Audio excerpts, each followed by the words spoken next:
Welcome to the Racial Foundations of Public Policy Speaker Series, hosted by the Center for Racial Justice at the Gerald R. Ford School of Public Policy at the University of Michigan.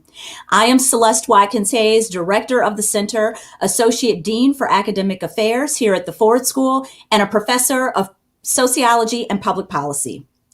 At the Ford School, we seek a world in which people are able to achieve their full human potential, regardless of race, ethnicity, gender, sexuality, class, and other categories that have been used to divide and systematically marginalize. We train leaders here who understand the critical role of public policy in improving our world. We recognize the power of public policy to bolster or undermine our life opportunities and experiences, and we see policy analysis as a critically important tool for us to measure, reflect, historically examine, and help us define the way forward. At the Center for Racial Justice, we seek to illuminate evidence-based solutions to address deep challenges around racial inequity and to support the change makers who advocate for sound, just, evidence-based, and fair public policies. We take an intersectional approach, seeking to expand knowledge and highlight strategies and tools that address the complex intersections between public policy and racism, sexism, homophobia, transphobia, classism, xenophobia, and other societal problems. As we examine the fraught histories and consequences of some of our policies and the transformative power of others, we learn a valuable lesson. Effective and just public policy can only be achieved if we bring diverse perspectives to the table. This fall, the Center has invited a cadre of brilliant scholars to participate in virtual conversations on the historical roots and contemporary currents of race in economic, criminal justice, education, and immigration policy. We encourage you to review our website for recordings of our past events. So now, I am delighted and I am honored and I am so thrilled to introduce to you the final speaker of our inaugural Center for Racial Justice, Racial Foundations of Public Policy event, Dr. Jennifer Lee. Dr. Jennifer Lee is the Julian Clarence Levi Professor of Social Sciences at Columbia University and past president of the Eastern Sociological Society. An award-winning author of 4 books, most recently of the Asian American Achievement Paradox, Dr. Lee is this year's recipient of the Distinguished Contribution to the Field Award from the American Sociological Association's Asia and Asian American section. Her wide-ranging research addresses morally urgent questions about the implications of contemporary U.S. immigration policy, particularly Asian immigration, on the native-born population. She studied this from a variety of analytical lenses, including in immigrant entrepreneurship and ethnic conflict, intermarriage and multiracial identification, educational opportunities and outcomes, and most recently, affirmative action and the rise of anti-Asian hate.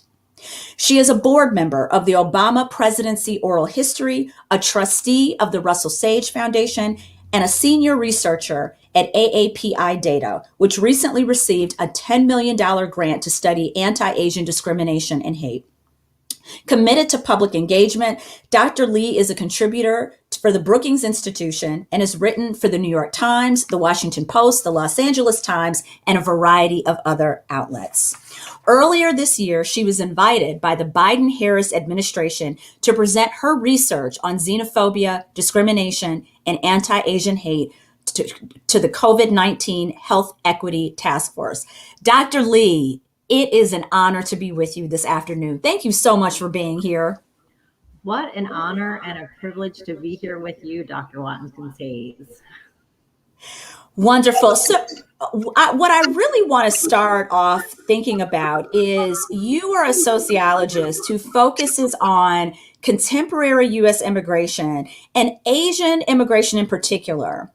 And I wonder if you can walk us through the importance of grappling with history and understanding race in the context of immigration policy. That's been a thread throughout all of your work. Tell us why that approach, both the historical lens, but also the foregrounding of a racial analysis, has been so important in understanding and thinking about immigration and immigration policy? That is a brilliant question. And let me just start off by saying how wonderful it is to be a part of this program and how much I appreciate your including immigration as part of the Racial Foundation series and also taking seriously Asian immigration. So let me walk you through some of the racial foundations of immigration policy that produced certain kinds of outcomes that we see. And so I think one of the things that I realized in doing this research is how little Americans, including Asian Americans, know about the immigration experience, our history, and why certain stereotypes about Asian Americans, the racial foundations of those stereotypes, are a product of immigration policy. And so let me explain what I mean by that. So one of the things you mentioned was the rise of anti-Asian hate. And so I wanted to start with that, even though that's something happening in the present, so that I can link it to some, I would call, racial foundations of immigration policy. So as many people might recall, there was a mass murder in Atlanta where eight individuals were killed, six of whom were Asian women in March of this year.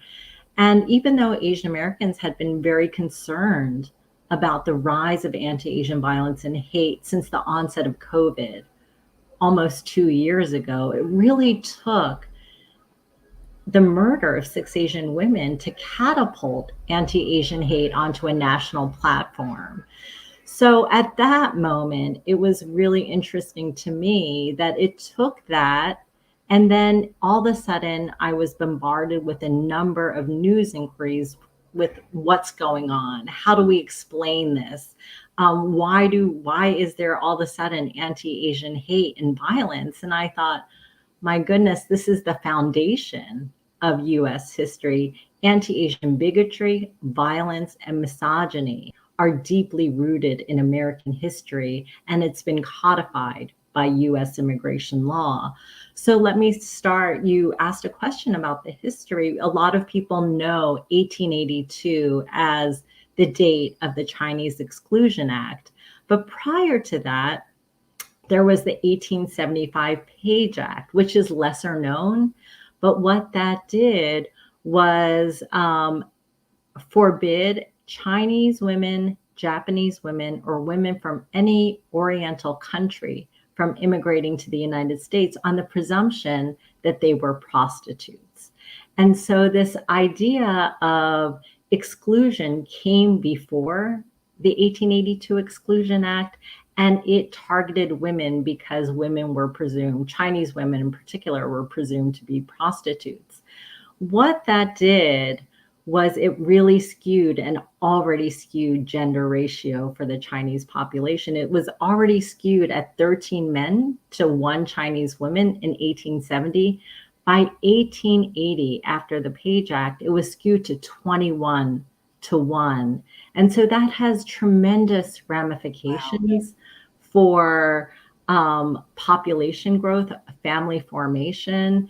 And since then, there have been a series of exclusion acts that have excluded Asian nations throughout our country's history. Mm-hmm. And there's so much in terms of when we think about immigration policy, we often think about this kind of open door. America is the land of the free, the home of the brave, open to all. That's so prominent in our popular imagination. But I hear you talking about the notion of exclusion as a policy tool. And I wonder if you can talk a little bit more about that as a concept. How do we grapple with a legacy of exclusion as a policy concept? Again, another brilliant question. And I think this is very much gets at the heart of how we like to see ourselves as a nation, as one that's open, that's one that's founded on inclusion and this idea that anyone can come here regardless of one's station in life, regardless of one's national origin, and make it. Yet there have been a series of immigration laws that have targeted Chinese as a national origin and Asians as a group. I could go through all of them, but all the way up to 1924, where you had an immigration act that really contained national origin groups to 2% of whoever was already here from the country of origin to the United States. So what they wanted to do was whatever the country in the United States, however it looked in 1890, that is the kind of country that the US Congress wanted to reproduce in the United States. As I mentioned, Asians were excluded for decades before, so there was a very much a closed door policy. There have been a number of different restrictions that have made it very difficult for people who are of non-European descent to come to this country. That changed only recently in 1965, which got rid of the national origins quotas and opened the door to immigrants. But even there, what's interesting is that they privileged family reunification, and then they privileged people with professional skills. And so the Congress didn't expect that the change in immigration law would diversify the country as it did. In part, it's an unintended consequence. With Asian immigration, how that factors in is that because we were only 0.5% of the US population by 1960, even though we've been here for decades, centuries really, because of so much exclusion, we were only 0.5%. So the way the US Asian population grew was selected on professional skills, which is why you see the first wave in particular of the post-1965 wave of immigration, highly educated, highly skilled, thus creating this idea that Asian Americans are a model minority. And that really leads us to the Asian American Achievement Paradox, the book that has been award winning, has really reframed how a lot of people think about academic achievement, the assumptions we make about academic achievement. And I wonder if you can take us through that argument, because not only does that connect to immigration policy, but it also speaks to education policy. And as you know, we had our friend Dr. Rucker Johnson was our last speaker, and we were thinking about the composition of schools and the assumptions that we make of who's worthy of educational investment and who's not. And what your work does is trouble a black-white binary and get us to think about a much more kind of holistic frame for thinking about these issues. So I know he's a big fan of your work, and I wonder if you can introduce us to some of the concepts in the Asian American Achievement Paradox. Thank you for bringing that up. I'm so glad you did. I'm a huge fan of Rucker Johnson's, of course, and a huge fan of yours, of course, Celeste. But let me say that I think it's critical to understand that Asian American academic achievement has been legally engineered. And that's a concept that I came up with only after the publication of the Asian American Achievement Paradox, meaning that one of the biggest myths about academic achievement among Asian Americans, and this is constantly reified in papers, it's reified by the Tiger Mother, and a number of different myths, is that Asian Americans value education more than other groups. There's something about Confucian culture, there's something about Asian culture that promotes educational achievement. What we did in the Asian American Achievement Paradox was really problematize this. So what we started to do was look at who immigrates from Asia. And if you look at the 5 largest immigrant groups, who are the 5 largest Asian groups, Chinese, Vietnamese, Indians, Koreans, Filipinos, all but Vietnamese are hyper selected. And that is just a term we coined to describe the extreme positive immigrant selectivity of Asian immigrants. So let me give you an example which will help. So People, if you think Chinese as a group are highly educated because that's who you see on your campuses, for instance, or that's who you're coming into contact with. One of the things we find is that in the US, about 55% of Chinese immigrants have a BA or higher, compared to less than 4% of China's population. So the Chinese immigrants who are coming to the United States are 15 times more likely to be college educated than their non-migrant counterparts in China. They're also more likely to be college educated than the US mean. And so that's what we call double positive selectivity or hyper selectivity.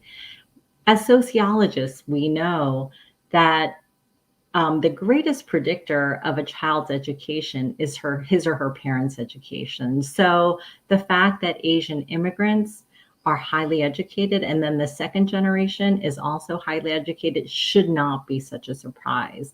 One of the things that we also found is that there are stereotypes associated with coming from a group that's hyper selected. The perception that you're smart, that you're deserving of second chances, that you're morally worthy of investment in education. And we coined this term stereotype promise to really get at this. So one of the things we couldn't understand is why it is that Asian Americans, for instance, were more likely to be put in advanced placement classes, into gifted classes, sometimes without even having tested into them, sometimes even after performing poorly in middle school. They were given the benefit of the doubt because of their ethnicity, because of their race, because they come from hyper-selected backgrounds, because of the stereotypes associated with the model minority.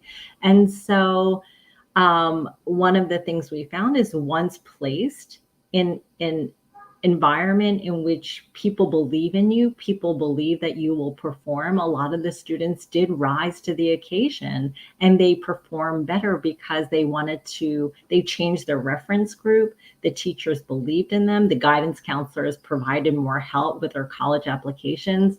So we coined this term as stereotype promise to focus on the social psychological benefits that others deem upon certain populations who are hyper selected. And it's so fascinating because unpacking all of those mechanisms around stereotype promise is so interesting and compelling. And I have to ask you, um, why trouble a positive stereotype about a particular group? It's what you're describing as positive. It's protective, right, in all kinds of ways. I would imagine that it's the envy of a lot of parents from other racialized groups who don't experience that kind of benefit of the doubt. Why trouble that paradox? Why, as a scholar, did you think that was important to do? Well, one, I mean, I think as a scholar, we go where the research goes. And so I felt like it was important to note and document. And I remember having a conversation with Claude Steele when I was first seeing this in my research. And I said, I'm finding something really interesting. And what I think it is stereotype promise, and it's different from stereotype threat in these ways. And he said something really powerful, which is for him, this was the low hanging fruit that people weren't talking about. Yet at the same time, if there is stereotype promise, it's against some other group, right? If there is one group who is exceptional, it's measured against another group, and it's typically a minoritized group. The other thing that I found problematic, of course, even with the Asian American Achievement Paradox, is that most Asians do not fall into the exceptional category.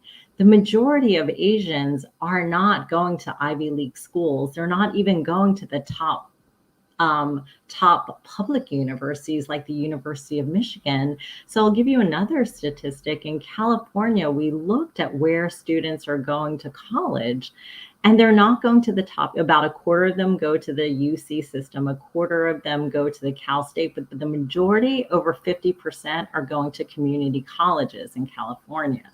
And so this idea of positive stereotypes, it completely elides the heterogeneity within the population. So there were a number of people who said they understood the stereotype, but they felt like ethnic failures or racial failures because they did not meet the kind of bar that other people expect of them. They oftentimes talked about being the whitest Chinese guy I'd ever meet. And that wasn't about race, it was about linking ethnicity to achievement. And when people don't perform as is expected, they start to opt out of their ethnicity. They feel like they don't belong, but the norm is not achievement, it's not excelling, but that is again the danger of a positive stereotype.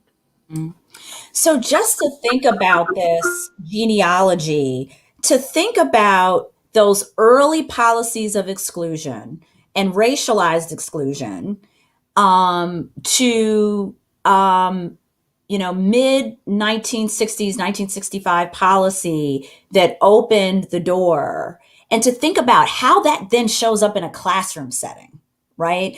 In terms of, you called it legally engineered, how that shows up in an experience for a student, how that shows up in our perceptions of particular groups, and how that then shows up in what policy prescriptions we support on the basis of our assumptions and stereotypes and perceptions, is this fascinating thread throughout your work. And I wonder if you can, flip what you said on its head to think about those perceptions, how they inform policy in the area of, say, affirmative action, which was the next place that you went to. Yeah, it's interesting because in my classes, especially my undergraduate classes, I always have them think about, okay, we have this research. Where do we go in terms of policy? And we just did that in my last class on Monday, because if we think about this research, what I just described and what you articulated, how we've legally engineered Asian American academic achievement to look a certain way, um, there are a number of resources that children of hyper-selected immigrants are privy to. Class resources, ethnic resources that ethnic communities create, like supplemental education, tutoring systems, all sorts of things that are accessible and available, that are also available across class lines, so that the children of working class Chinese are sometimes able to participate in um, supplemental tutoring or after school academies that middle class Chinese create. When you don't understand the resources that come with being a part of a hyper selected community, you fall back on this question of values, that certain people just don't value education. They don't work as hard. And so what I said to my class, okay, how we frame this debate, how we understand inequality in educational outcomes has direct implications for the policy prescriptions that people are going to endorse and support. So if we focus on inequality in resources, that's one set of policies. If we focus on different values, then that's a whole different conversation. And so the affirmative action debate is such a thorny one because it was typically in this black white framework, and all of a sudden Asians are front and center of a debate. And I have to say that they are not the one, Asian American plaintiffs are not the one who actually orchestrated and engineered the debate. So what many people might not know is that the Students for Fair Admissions, which is the organization that has sued Harvard and also UNC Chapel Hill, is actually founded by Edward Bloom, who is a white male, former stockbroker turned what I call issue entrepreneur, who has been on the rampage to dismantle affirmative action for over 20 years. He's behind the Abigail Fisher case in UT Austin. And so his mission is to remove race from consideration, race and ethnicity from consideration in university admissions. His pretense is that he's trying to help Asian Americans who he feels are unfairly biased, who experience unfair bias because of their race, ethnicity. But what I want to say a couple of things. One, this is the wrong argument. And I feel like Asian Americans have been weaponized in this debate to serve a different cause. The second is that the real issue that legal scholars like Jerry Kang at UCLA and others have said is that we're focusing on affirmative action as if ridding affirmative action would rid anti-Asian discrimination, would rid anti-Asian bias. Where he has suggested we turn our attention, and I agree with him, is negative action. That is unfavorable treatment based on race, using the treatment of whites for comparison. So if we look at policies that promote negative action, including legacy policies, this is where we should turn our attention. And talk to us about legacy policies. It's something that isn't often talked about. It's hidden and just assumed, right? This notion that a college or university is going to think about admitting people whose parents, grandparents, etc., matriculated through the institution. It's a philanthropic strategy at a lot of institutions. They want to keep wealthy families engaged. But you're pointing to it as an important area for us to think about in terms of replicating inequity, and particularly in this context of negative action. So say a little bit more about that and why that needs to be part of our conversation as well, to not just focus on what I hear you saying is not just focus on the policies that are directly targeting minoritized populations, but to also think about the policies that have unfairly benefited other people for these kinds of historical reasons. Can you tease that out for us? No, I love that question. First, I want to say a couple things, and I have to keep my thoughts straight because I can talk forever about all of this. But one of the things I wanted to say is that affirmative action has been on trial for decades. Legacy admissions and giving an advantage based on nothing else but the fact that you are born into a family that is already privileged to have gone to university is something completely different. So when we think about affirmative action, it is allowing universities to consider ethnicity and race as only one variable of a slew of variables in order to make an institution more diverse, because we understand that more diverse voices and perspectives benefit all of us, which is something you've also said in the beginning, Celeste, which I absolutely agree with. Negative action is anything that actually it's policies that focus on, in the context of Asian Americans, it can be in the form of outright discrimination. It can be quotas on Asian Americans to leave more room for whites, with the belief that there is no reason why we should think that a predominantly white institution is more diverse or offers more educational benefits of diversity than a predominantly Asian American one. So the groups who have actually benefited most when affirmative action actually is no longer in play is not Asian Americans, it has been whites. And so this is something to also understand. I also wanted to make one other point about dispelling myths. And so one of the things we find in our research and AAPI data that our colleagues consistently find that about 70% of Asian American registered voters support affirmative action in higher education and the workplace. And so the narrative that Asian Americans are both victims and opponents of affirmative action is so at odds with the data. And so that's one of the things I really appreciate you talking about this series and thinking about the racial foundations and thinking about the myths that keep certain kinds of tropes alive. Hmm.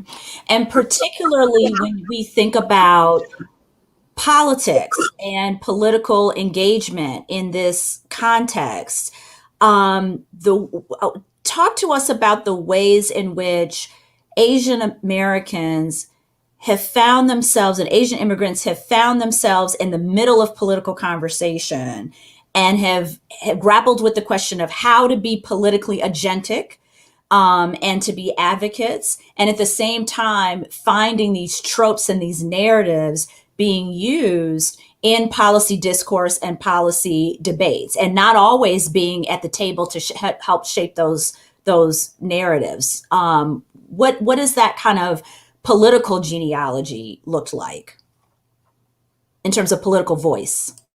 Yeah, another great question. I wanted to say a couple of things about what makes Asian Americans unique is that 2/3 of us are immigrants, and among Asian American adults, 4 out of 5 are immigrants. And again, this is a product of the exclusionary practices and policies of our country. And so, because we are a fairly small population, by legal engineering, we're 6%. And when you include Asian multiracial population, we're 7% of the population. We are actually fairly small. But what has been really fascinating to see is the mobilization that has been taking place. One of the most fascinating trends about Asian Americans is that people assume that Asian Americans are conservative and Republican leaning. But when you look at for instance, Obama, over 70% of Asian Americans voted for Obama. About the same, over 70% have voted for Biden. And so, one of the fascinating things about Asian American political mobilization is that despite our heterogeneity and despite the high socioeconomic status of some groups, we converge in a number of policy positions, and we're much more liberal on a number of policies than people would assume. We believe in one of the most surprising findings is how much we support gun control, for instance, how much we support environmental issues, how much we support a strong safety net. And part of it has to do with understanding our legacy, but part of it is also because our population is incredibly heterogeneous. We also have the highest proportion of limited English proficient speakers among Asian Americans. That rate is higher than among Hispanics. So the policies that we support directly support our communities. And there has been a huge push among the children of immigrants, the second generation, to get mobilized, to get politicized. And not that there's not division among them, but there is a strong push to understand that we need to get involved politically. But part of it is also candidates are least likely to reach out to Asian Americans. So it's very much a two-sided issue. But what I'm inspired by is the younger generation, the US born, who are vocal, who are political, who are winning mayoral races. We see Michelle Wu in Boston, and people are so excited about that, and a number of others. So, before we talk about some of the contemporary questions around immigration, I want to go back to something that you said about the gendered nature of immigration policy. And that is a part of the history that I bet a lot of people did not know, that there were strategic attempts to include men and for particular reasons. And I wonder, do you see that showing up in contemporary immigration policy? Is that gender dynamic a thing of the past, and something that we no longer reckon with? Or does it show up in our contemporary debates around immigration or our contemporary debates about Asians and Asian Americans? Yeah, I would say it is, it's something we've not reconciled with in the past, and it's not showing up today because a lot of the immigration, as I mentioned, is selected on professional skills. So if I think about the way many Asian American women come, a lot of them have been nurses, the first wave. So if we think about Filipino migration, a lot of nurses.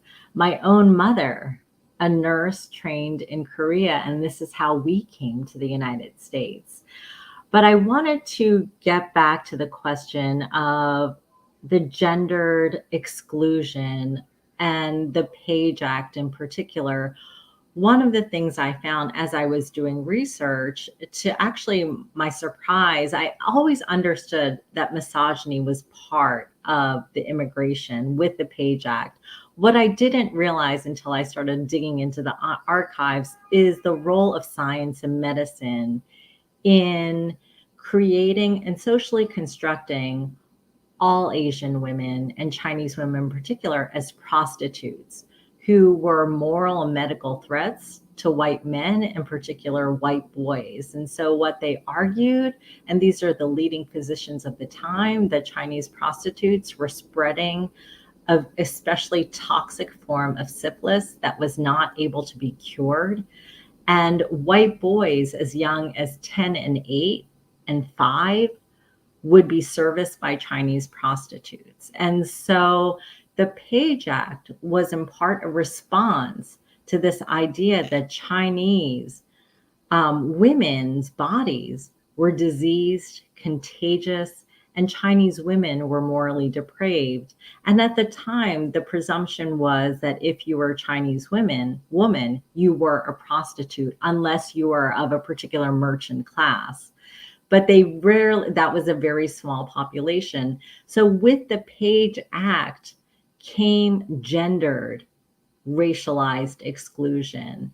And while many people don't know this history, the stereotypes that emerge from it are very familiar. So that Asian women are easy, that Asian women are morally depraved, that Asian women are cheap.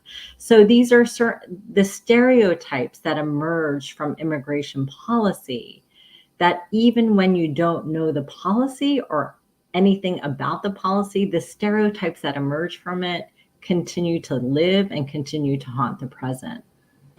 And what you're pointing to, which is so important, is we've talked a lot about the impact of society on public policy, right? The assumptions that get made, the prejudices, and how they influence public policy.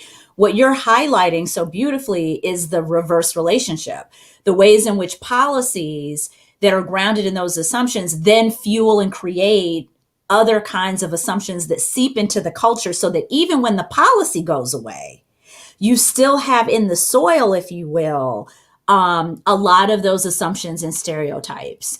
And we've talked about how that has shown up most recently, and it takes us right back to where we started in terms of the murders of the women in Atlanta, and also the rise in anti-Asian hate. So I wonder if you can talk about your role in helping to better inform that conversation, how a policy legacy is absolutely shaping material lives. Even a policy legacy from a century ago is shaping material lives. So can you talk about that and what we've seen over the last couple of years?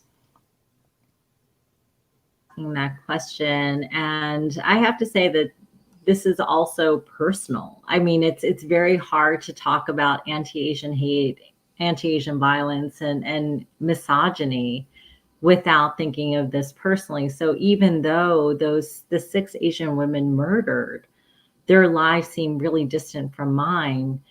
Um, as a woman, as an Asian woman, as an immigrant, as a daughter of immigrant entrepreneurs, I feel that their lives are very closely connected to mine and that of many others. And so when Trump and others started calling the coronavirus the China virus, for instance, the Wuhan virus, Kung flu, and started ethnicizing the virus, many of us got very nervous. And by us, I mean Asian Americans, and particularly Asian American women. And so I can't even express, other than in talking to other Asian American women, how we all felt incredibly vulnerable and how we didn't even recognize completely the source. Although we understood the Page Act, we understood how ethnicity was linked to disease in order to exclude certain populations. I don't think I even fully understood how science and medicine interacted with law in order to create the construct of Asian and Asian women as a threat to both health and morality, and how this construct continues to affect how we think about disease, how we think about science, how we think about reticence to science and doubt in science. So for me, it's incredibly personal. And I think I lost the train of thought of the question itself. Well, just this question of, how do we then think about that in the context of, even with COVID-19 and how we thought about policy, how we thought about the question of whether to close the borders and whether to close it to particular countries or not. And the sentiment of people who were living here in the United States who had to live, work, traverse communities when a policy narrative was forming around disease and illness and the ethnization of it, as you put it so helpfully, and people worried about what kinds of rules, what kinds of policies would be imposed.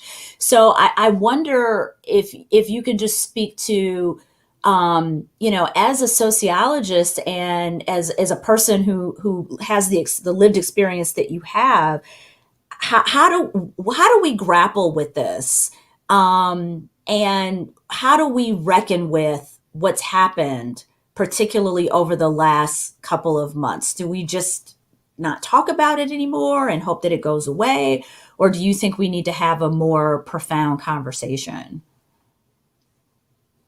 I understand. Okay, so let me say a couple of things that a few days after the murders in Atlanta, the massacre in Atlanta, the team at AAPI Data partnered with SurveyMonkey and launched a national survey to see how many Americans of all ethnic backgrounds experienced a hate incident since COVID-19. So among Asian American adults, 1 in 8 had experienced some kind of anti-Asian hate incident since the onset of COVID-19 in 2020. And then in 2021, 1 in 10 had experienced something in the first 3 months of 2021. What I found surprising was not that result. That was actually expected, and in fact, probably lower than I thought the incidence would be even higher. Mm-hmm. But what I realized is how little Americans and Asian Americans know about this history. As you said, Celeste, that the history, we have to reckon with history. We have to reckon with science. We have to reckon with medicine and the role of immigration policy in science and medicine in ethnicizing and gendering disease, so that we understand when a trope comes up, the origins of that trope, so that we're better able to dismantle it. And so I did try to do that also with the Asian American Achievement Paradox, and that's what I'm trying to do in this project. Mm-hmm. So I think one of the first things that came to mind for me is that I didn't even know fully the history, and here's someone who studies this, right? So the first thing I did was design a course titled Reckoning with Asian America that I will teach next semester in the spring for graduate students, and I will redesign it for undergrads the following year. And so I think part of this, as your entire series has been illuminating how policies, laws, policy, science, medicine have constructed racial groups to be one way or the other. This presumption that Asians are super smart, that they're the model minority, that is a load of crock, of course, but how do you dismantle that? How do you dismantle this idea that if you are Chinese, you're more likely to spread coronavirus? I mean, for many of us, during COVID, we didn't even want to sneeze outside because we didn't want to be in some ways shunned or verbally harassed. And so, how do you dislodge certain assumptions? It's through education, through outreach, through community outreach. And I would say the other thing that made it very difficult during this time is we had a president who was spewing not only anti-Asian rhetoric, but racist rhetoric all around. So we had COVID hit at a time when we were very divided. We couldn't even get on board about the utility of masks. And I recently saw some fantastic data from South Korea, and they quickly masked. So they were able to contain COVID in a way that we were not able to. We train students here to be policy analysts, and many will be at the table where policies are being made, where policy rhetoric and communication is being sculpted and created. And I wonder, you've given us such a great overview of the historical context of immigration policy, and particularly for Asian Americans. I wonder, what do you think a fair, just, equitable immigration policy should look like? Oh my goodness, Celeste. No, that is I know that's a big question. yeah. But given Yeah. everything that you know in terms of the historical dynamics and the sociological dynamics in play, and the reality that we're grappling when this country of this question of what should immigration policy look like, and people are on very different sides of this issue. I wonder if you can just help us think of what could a vision be, or what could some guiding principles be that would help us get to a better state of play as it relates to our immigration policies than where we are right now? I would say one of the first things that comes to mind is thinking about a path of citizenship for those who are already here. And not just for dreamers, and because we often think that they are deserving, again creating this binary of these people are deserving, these are not deserving. We have to remember, first of all, that for the majority, when people say my parents came here, my grandparents came here legally, well, there was no stopping European immigration as there was Asian immigration, as there were all sorts of other immigration. And so what that has done has create this narrative that some immigrant groups and the lineage of some immigrant groups came here the right way and they did things the right way. One of the things that legalization does and the path of citizenship does, for especially for the children of undocumented immigrants, is it creates more educational opportunities. And this gets directly related to what we were talking about earlier, and also Rutgers talk. And so one of the things we found is that the children whose parents, so Mexican children whose parents were undocumented, who stayed undocumented, they only achieved on average about 11 years of education, through 11th grade, excuse me. If your parents were undocumented, but they were able to obtain naturalization during the child's lifetime, that child completed up to not only graduated high school, but earned at least 1 year in college. And so this is a perfect natural experiment in some ways, in which you show how legalization, how naturalization not only affects the first generation, but also the second generation. So when we think about fair, equitable immigration policies and something that would have a direct impact on communities, on educational attainment, on the labor force, legalization is a very simple one. And it's one that would benefit all of us. And the other thing that your work highlights so beautifully is in our conversations around policy and the racial foundations of public policy, we can't stay in a kind of black white binary. And I wonder if you can talk about why that is so important, why we need more and better data, why we need a historical analysis that includes a broader history of all of the different groups within the United States. What are the struggles around that you find as a scholar, being able to put forth those ideas? How do we both recognize the experiences of Black people, for example, but also make space for the experiences of Indigenous Native American populations and Latinx populations and Asian American populations and Asian populations, without falling into a who's more oppressed, without seeing it as a zero sum game? If we talk about your experiences, does it mean we can't talk about my experiences anymore? What are some values, some principles, some kind of strategies that we can engage to think about how to have a more comprehensive picture of the kind of state of affairs?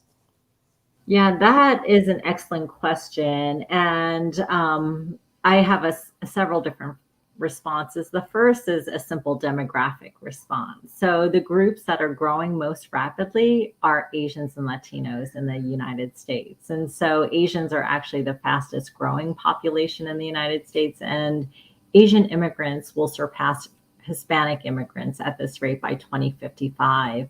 The Hispanic population has grown from about 4% of the population in 1970, and they're about 18% today. So they're larger than African Americans. And if we want to understand the complexity and the diversity of the United States, we have to move beyond binaries. And the United States was never a binary anyway, right? But the other point I would make is that if we don't carefully understand the different kinds of advantages and disadvantages of certain groups, then Asian Americans, for instance, can continue to be weaponized as the model minority, can continue to serve as the foil for which other groups don't do well. And this is what I call narrative scarcity, that minoritized groups actually all experience narrative scarcity. We don't have enough narratives about our groups, the diversity of our groups. We don't have enough data about the diversity of our groups. And so a lot of the narratives that are written about us are written in ways that resonate with particular tropes that already exist. And so one of the things that's so important is about disrupting narratives. For instance, the statistics I showed you, I mentioned about Asian Americans overwhelmingly supporting affirmative action without data. If you just looked at particular tropes, if you just looked at headlines, you would assume that Asian Americans are affirmative action's most ardent opponents, that we are victims of the policy. It's really understanding the data brings light a better, more accurate narrative, and it also disrupts the tropes on which certain narratives are based.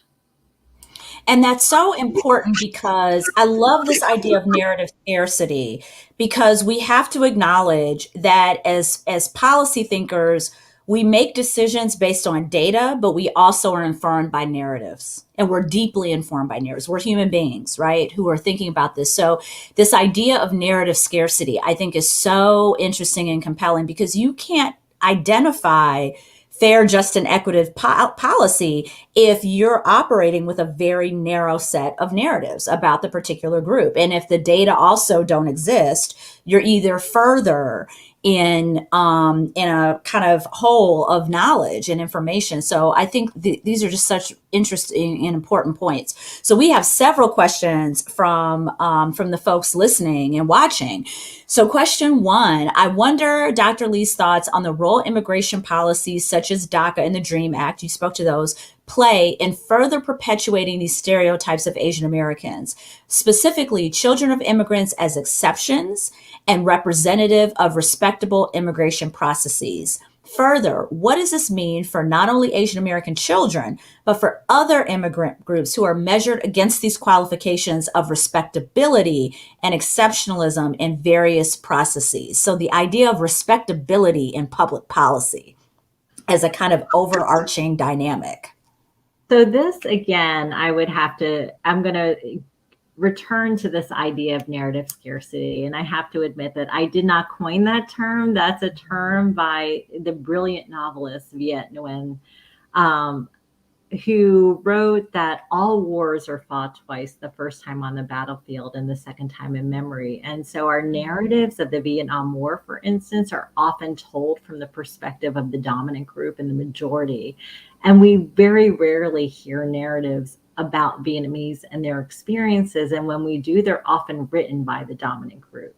So he argues that minoritized groups experience narrative scarcity, and he's pushing for minoritized groups to reach an area, a point of narrative plenitude, so that there are diverse narratives about our populations that are not only written for us, but they're written by us. Mm-hmm. And so this is a perfect point. So one of the other data points that are always surprising about immigration is that 1 in 7 Asian immigrants is undocumented. This is never a data point that we talk about the data point at AAPI data, but it's always a surprise, in part because the face of undocumented immigration tends to be Hispanic, Latina, Latinx. Mm-hmm. And so when we think about expanding narratives, it has to be expanding the narratives of the Asian immigrant population.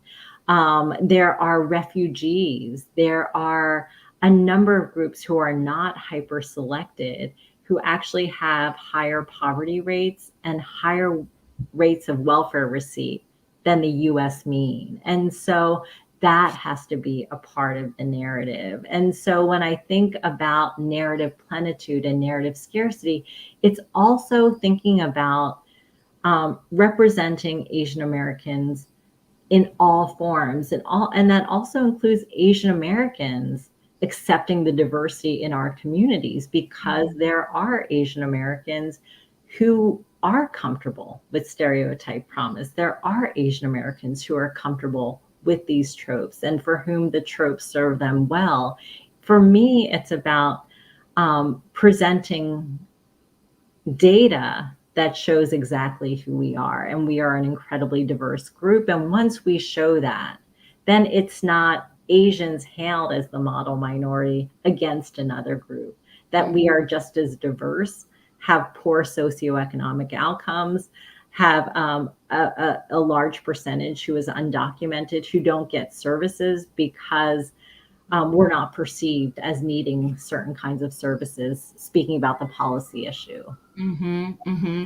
Really, really important. This idea of that model minority trope leaves hidden so many people who are in need of assistance and services and policy solutions because they are not seen, right? So that is such an important point when we think about narrative.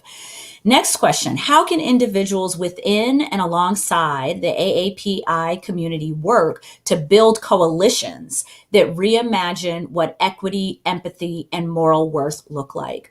What are some proposals or policies that come to mind that further this movement, that are targeted not only on unifying multiracial groups, but also classes and political ideologies? This notion of coalition building seems really prominent in this question. Yeah, I love this. I love this conversation. I love the questions. I really love this idea of reimagining how we can build. And what I was on another panel earlier this semester about linked fates and linked futures. And I thought that was a really terrific way of thinking about this. One of Yes. the things that, talking about tropes, and I feel like we're just dismantling a bunch of them here tonight, Celeste. We are doing some work.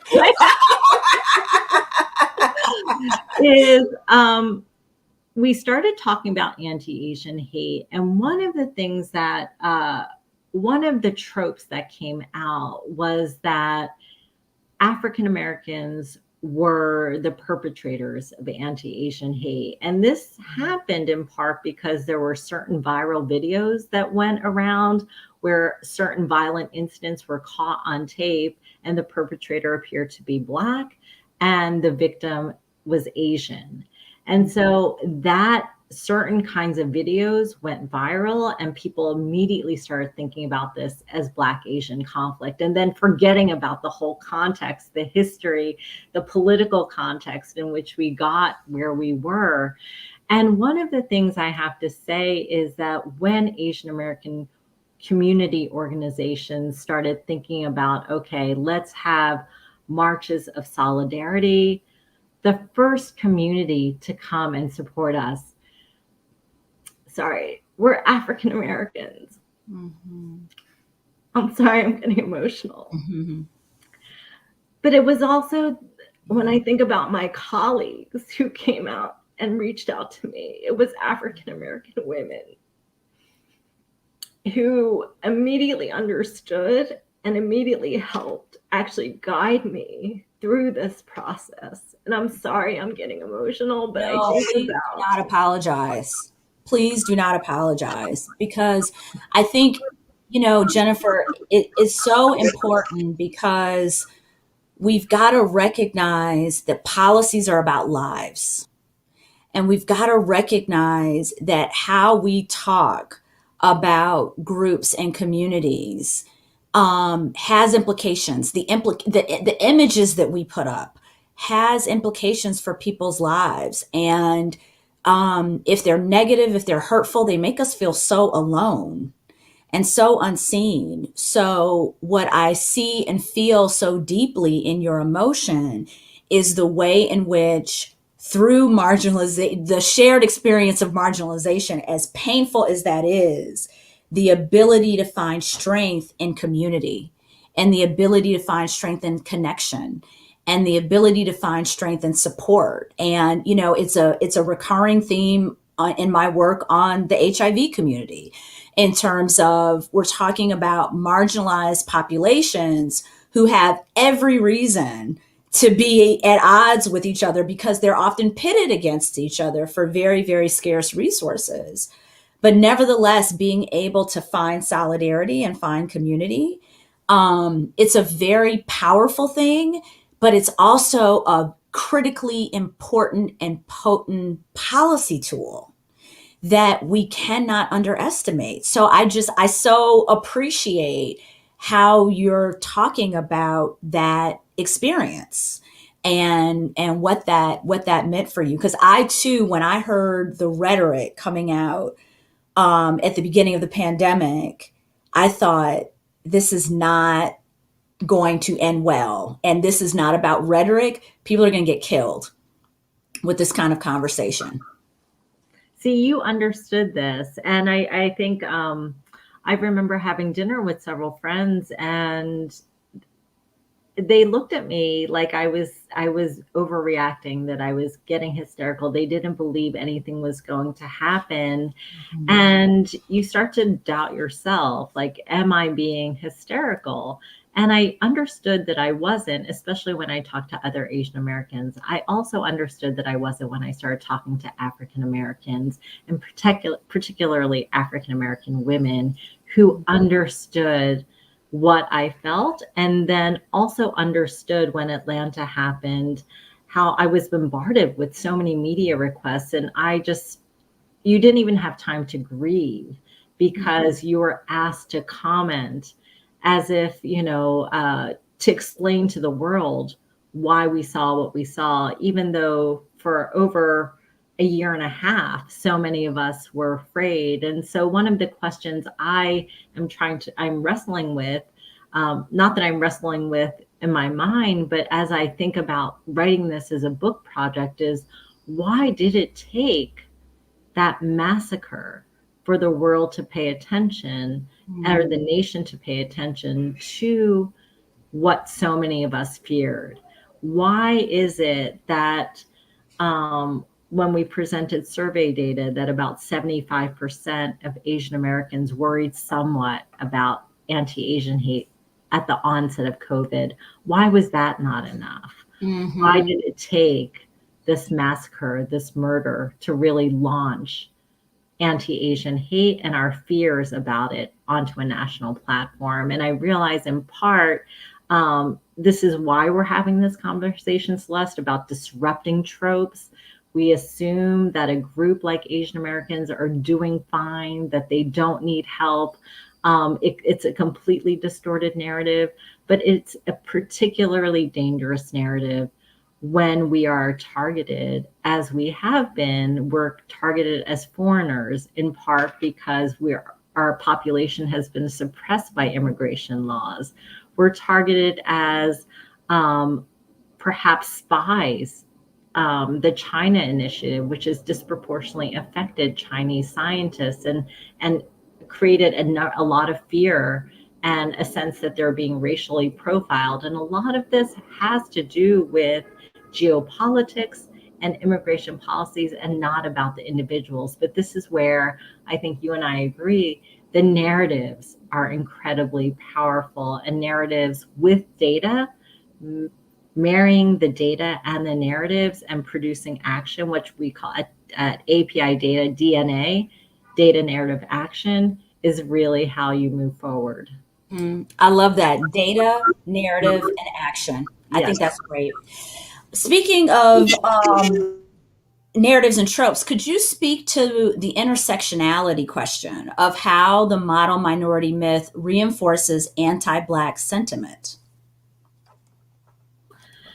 Yes. So I think when you think of a couple of things. My first book was actually on Black Korean relations, and it's called Civility in the City. And in it, I did an ethnographic account of merchant customer relations in neighborhoods like Harlem and West Philadelphia.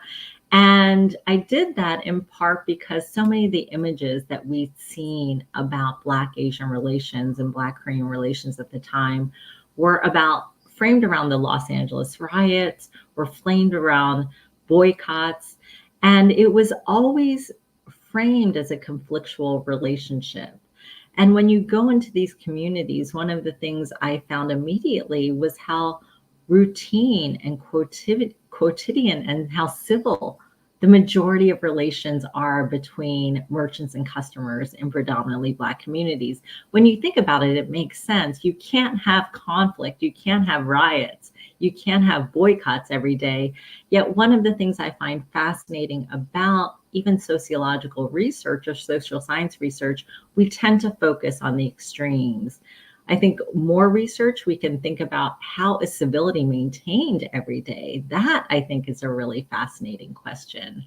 But getting to the question that you had, one of the things I did was also in the Asian American Achievement Paradox, think about when did the culture of poverty argument take off? It really took off at about in the late 1960s with Daniel Patrick Moynihan and the Moynihan Report. At that time, at the same time, about 1966, you had an article in the New York Times written by a sociologist named William Peterson, who wrote about the success of Japanese, that how is it possible that a group that had been incarcerated just 20 years earlier had all of a sudden become this successful group. And so you had what I call a culture of poverty argument emerging at the same time as you had a culture of success argument emerge. Oh, and so these two groups, have always been pit against one another. That one is deserving, one is morally deserving, one is undeserving. So, next question. I'm interested in learning more about this legally engineered and oppositional relationship between Asian Americans and other marginalized groups, particularly African Americans. The question says, how did these key differences emerge from policy? And how does policy continue to affect the relationships between these groups and their political interests? These are such That's a great fascinating, question. again, they're really, really good questions. And I Shout love out. I think many of these are coming from, we have a class, right, that meets right after this. I think many of the students are offering these questions. So excellent job, I students. know, no, I love it because what I love about these questions is that they're comparative and they're asking us to do the work of thinking about these tropes don't exist in a vacuum. They exist because there is another group for whom they are a foil. So, as I said, when we think about the construct of the culture of poverty, in part, it was supported by this idea of a culture of success. And this happened at the same time in the late 1960s. And so the model minority trope and the legal engineering of Asian immigrants as highly educated, highly successful, driven, focused on education, family values, this was weaponized in part to delegitimize the civil rights movement. And this is something when you think about the timing of events, Asian immigrants who are here after 1965, we are here because African Americans have fought to broaden civil rights. So the Immigration Act of 1965 was 1 year after the Civil Rights Act. So I understand that in part um, that there are these twin tropes of when certain things happened in the 1960s and how that narrative has been usurped to pit certain groups against one another. Yet when you look at the laws that produced certain kinds of outcomes, especially for Asian immigrants, we have to understand that the legal engineering in part serves a certain kind of discourse. It helps to minimize race. So if Asian Americans who are not white, who are a minority group, can achieve in spite of their non-whiteness, then why can't other groups? And so when you talk about why is it important to move beyond a black-white framework, well, if we don't reckon with Asian America, then these tropes about certain groups being undeserving will not be very clear, or will always be confusing, I should say. Mm-hmm, mm-hmm. Excellent point. So, in your work, you mentioned that by 2055, Asian Americans will represent the largest immigrant group in the country. Can you speak more to current immigration laws and what this means for Asian immigrants to the United States? So, for example, there's a per country quota on the number of green cards and permanent residencies that can be given from a country each year. But does that have any impact on work visas or the total number of immigrants? And similarly, how has the population of Asian refugees arriving in the United States changed? And I don't think we've talked much about refugees this evening. And together, what does this mean for the ethnic distribution of Asian Americans for 2055? And consequently, the narratives and perspectives of Asian Americans and of the perceptions and narratives and perspectives of Asian Americans. That's a big question. A lot of amazing things there. What do you think? Yeah, no, I mean, first of all, I mean, when we look at demographic trends, a lot of things can disrupt those trends. But based on what we see that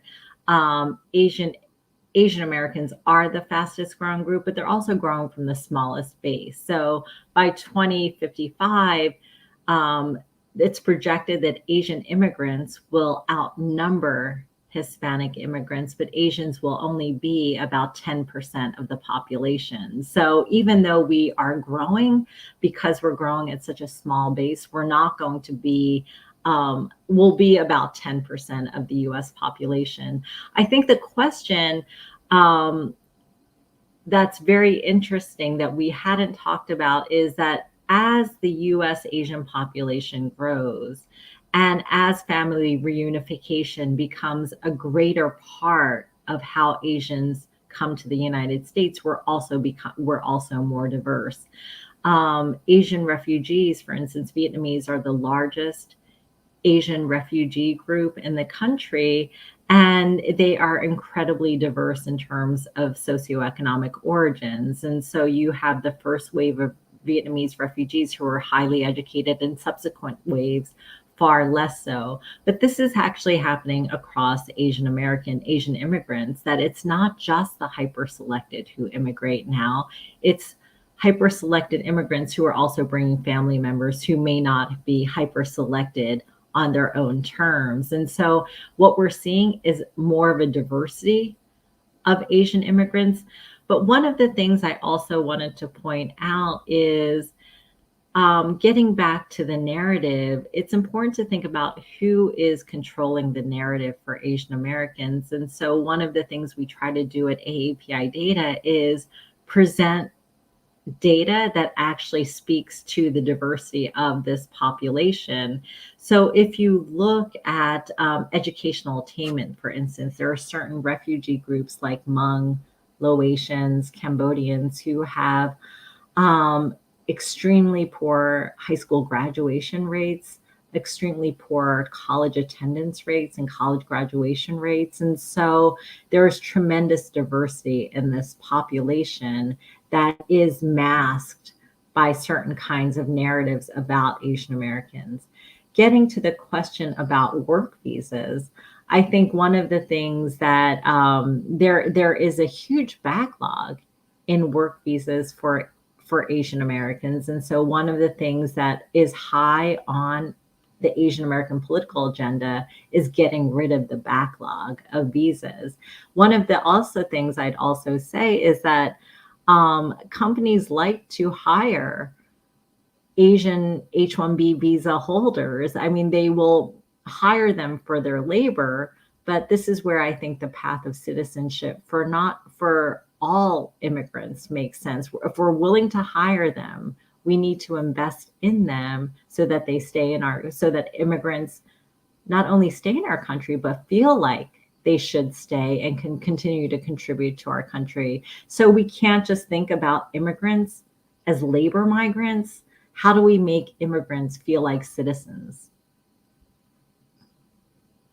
Can you talk about AAPI data? I'm so taken with the idea of with a dearth of data, you go out and build an infrastructure to be able to gather the data and information. And I'm just imagining all the ways in which policy schools and scholars and thinkers from a variety of different environments and contexts need to know about this operation and to leverage it as a really important source of data and information for our analyses. And I wonder if you can just talk about it and how a place like the Ford School, and as we're teaching students and we're drawing upon data and encouraging them to do policy analysis that's driven by the demographics of the country, how they could leverage a place like AAPI data.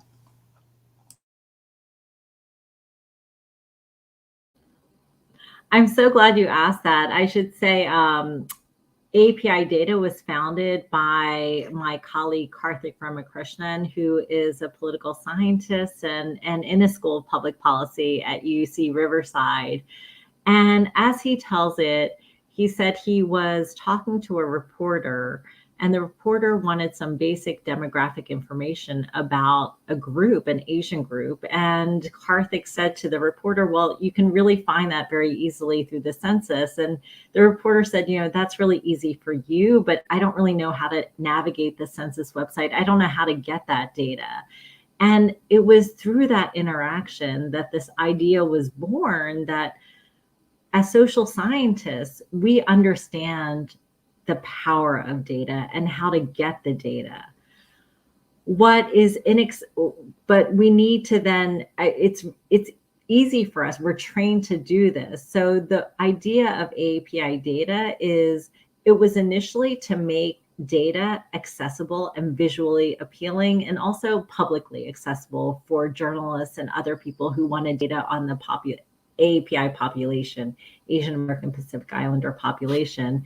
It has since really evolved. And so Janelle Wong is now co-director with Karthik Ramakrishnan, and I'm a senior researcher with Sarah Sadwani and Nina's Ponce, who is director of CHIS at UCLA. And it's evolved from not only just presenting data, but also collecting data. And this is just what happens when you have a group of people who are just absolutely committed to allowing the data to drive the narrative, rather than narratives being driven because of narrative scarcity. So that was really our commitment. So if you go on our website, we actually have mounds of data. And one of the things that's great working with the younger people, we have a team of researchers who know how to make it visually appealing. So they know how to use maps. I mean, I feel like I'm kind of old school, so I don't really know how to do all that, but their goal is to make it very visually appealing. And then you can actually play with the data in there. And getting to that point, because I think Atlanta was also this crazy watershed moment where people started to realize, oh my goodness, we should be investing in learning about Asian American populations. So the state of California actually gave us a grant of $10 million to study Asian American experiences, particularly with discrimination. And we're not interested in just looking at Asian Americans. Most of our data is looking at Asian Americans in comparison to other groups. So I wanted to give you another fact, which I didn't present earlier, but during COVID, it wasn't just Asian Americans who experience anti-Asian hate, or hate incidents because of their race. So one of the surprising findings from the data, and I say surprising, it didn't surprise me, but it surprised a lot of people. The group that has experienced the most racist attacks during COVID has been African Americans. And so this, again, when we think about linked fates and linked narratives, our fates and our narratives, linked fates and linked futures, are so much more linked than the narratives would have us believe. And so that is something that I think about all the time. And why is it that the narrative is always that these groups are in opposition, when actually our experiences are born from similar foundations? And similar dynamics. Absolutely. Yeah. So we have been asking, as you know, Dr. Lee, Jennifer, all of our speakers the following question. So at the Ford School, we've been engaging in conversations as a faculty about what anti-racist teaching looks like, and how we diversify what and how we teach to be more comprehensive, to be more inclusive, and to be more fitting with the diverse realities of life. And I wonder, what advice would you give us as we engage in this journey of thinking about anti-racist teaching? How can we better educate our students, and what should we be thinking about as we craft our syllabi, introduce core ideas, facilitate discussions in the classroom, particularly about immigration policy? Well, first, they should continue to invest in you, Celeste, and the series. Thank you. It's brilliant. Thank you. But apart from that, I really do believe that when we think about race, when we think about immigration, Asian Americans are often excluded from that discourse, either because we are smaller in size, because there's not enough research on this population. I think one of the things that I hope comes out very clearly from this dialogue is that when you don't pay attention to a particular group, that group can be weaponized not only to as a disservice to that group, but as a disservice to a number of groups, in particular other minoritized groups. So I would really push when people are constructing syllabi about race, racial foundations of education, racial foundations of criminal justice, racial foundations of immigration, that there needs to be a component focusing on how Asian Americans fit into that narrative. And that also means thinking about hiring more Asian Americans. One of the things I present when we think about faculty, and we never have a problem with a majority white faculty and having one African American, one Hispanic, one Asian, think we've met the quota. Why is it that we think of that as okay diverse and not think about overrepresentation of some groups? And so thinking holistically about diversity, thinking about how diverse experiences, how hiring just one, that's just the start, right? And investing not only the hiring, but also investing in research and research agendas and research grants and for foundations to understand that without studying, when you ignore particular populations because you say this is not a URM group or this is not a minoritized group, you're actually closing the door to really problematize certain kinds of tropes that will continue to emerge.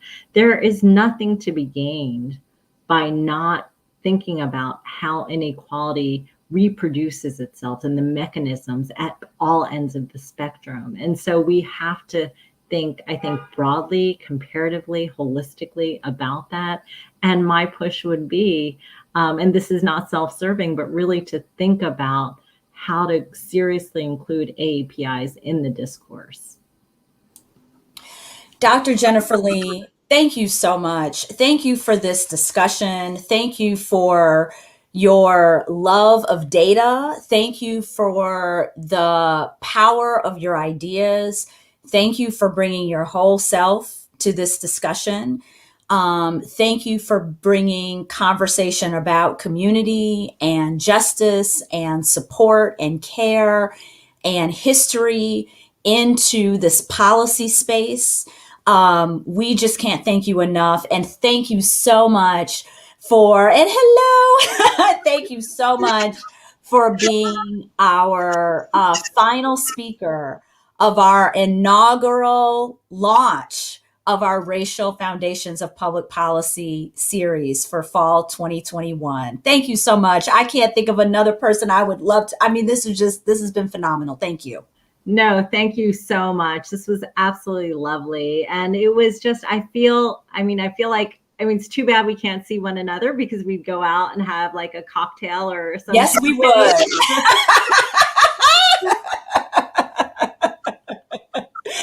Yes, we would. Okay. So thank you so much. Yes. And just that sense of, and I laugh because, one of the things that we try to impart in our students is these are really difficult topics to write about, to study about, to sit with. They're difficult topics. And one of the things that I so appreciate and take power and solace in is the community of scholars who are doing it alongside with me. And to be able to celebrate each other and to delight in each other's company and to gain strength from that, to keep going. So when you talked about all of the reporters calling after the murder of the women in Atlanta, the way in which you're called upon to step up and speak, and to use your talents and your skills to be able to illuminate, but also what that means in terms of the toll that it may take on you. We as scholars and scholars who represent and come from racially minoritized communities know all too well that experience. And I so appreciate the fact that nevertheless, we are able to find community in that experience and to find strength in it and to be able to use that to do the work in so many different places and so many different settings, all for the goal of getting us to a more just and equitable society so that all of us, not just some of us, all of us can live to our full human potential. So thank you for that, friend and colleague. Wonderful. This has been Racial Foundations of Public Policy. We thank you so much for joining us here at the Center for Racial Justice at the Gerald R. Ford School of Public Policy at the University of Michigan. We encourage you to visit us at the Center for Racial Justice website at the Ford School. Check out our previous events, our previous conversations. They're all also available on YouTube. And please continue to follow us as we will be launching other events and other conversations to come. Dr. Lee, thank you again.